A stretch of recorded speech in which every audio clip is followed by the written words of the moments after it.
गेली 3-4 वर्षापासून आपल्या हायस्कूलमध्ये गोरगरीब विद्यार्थी, गरीब पालक यांची परिस्थिती त्यांनी आजमावून घेतलंय आणि आपण विद्यार्थ्यांसाठी काय करू शकतो हे त्यांच्या नियंत्रणामध्ये आणून त्यांनी आपल्या विद्यार्थ्यांसाठी किंवा गरीब पालकांसाठी त्यांच्या विद्यार्थ्याला भविष्यामध्ये घडवण्याचं काम जे लाईट ऑफ लाईटच्या मार्फत केलं जातं.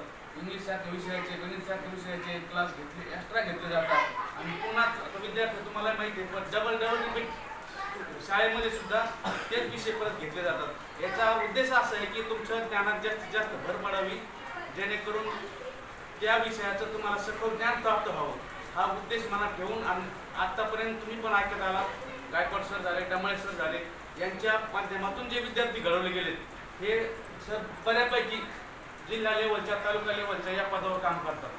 अशा माध्यमातून जर यांचं कार्य उत्कृष्ट पद्धतीने होत असताना आपले विद्यार्थी चमकत असतील तर आपल्या पालकांनी सुद्धा आता मागच्या वेळेस साधारणतः भरपूर संख्या होती उपस्थित पालकांची, आता घटली सर.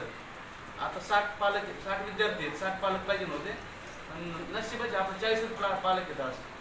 हे आपलं दुर्दैव आहे.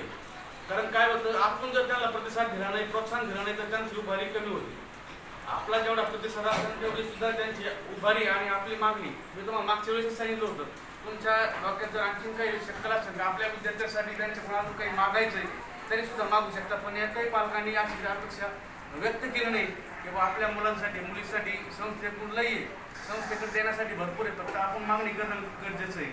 कारण आता वाटलं संस्था आहे सर एक, त्याचं सुद्धा आम्ही काम करतोय गावात.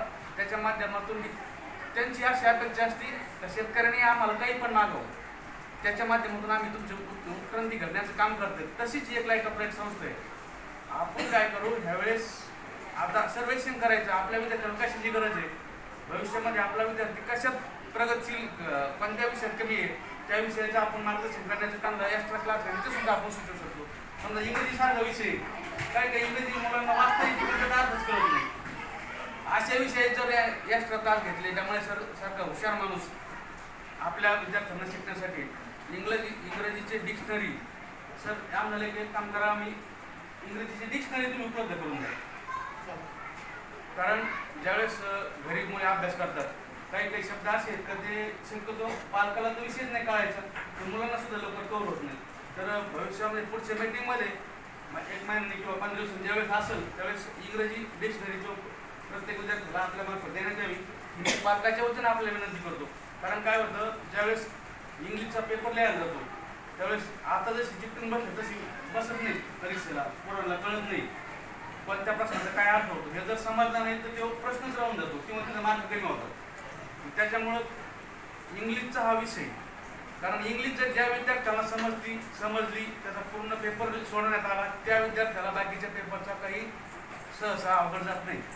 त्याच्यामुळं आमच्या मुलगा असो मुली असो सर्वांना टोटल विद्यार्थ्यांना इंग्लिशची डिक्शनरी आपण उपलब्ध करून द्यावी ही सर्वांना तुम्हाला विनंती करतो. आणि इथून पुढं सुद्धा चांगल्या प्रकारे आमच्या विद्यार्थ्यांना, आमच्या मुलांना तुम्ही मार्गदर्शन देत राहाल आणि आतापर्यंत देत आलात त्याबद्दल तुमच्या लाईट ऑफ लाईटच्या टीमच्या सर्वांचे मनापासून आभार करतो आणि थांबतो.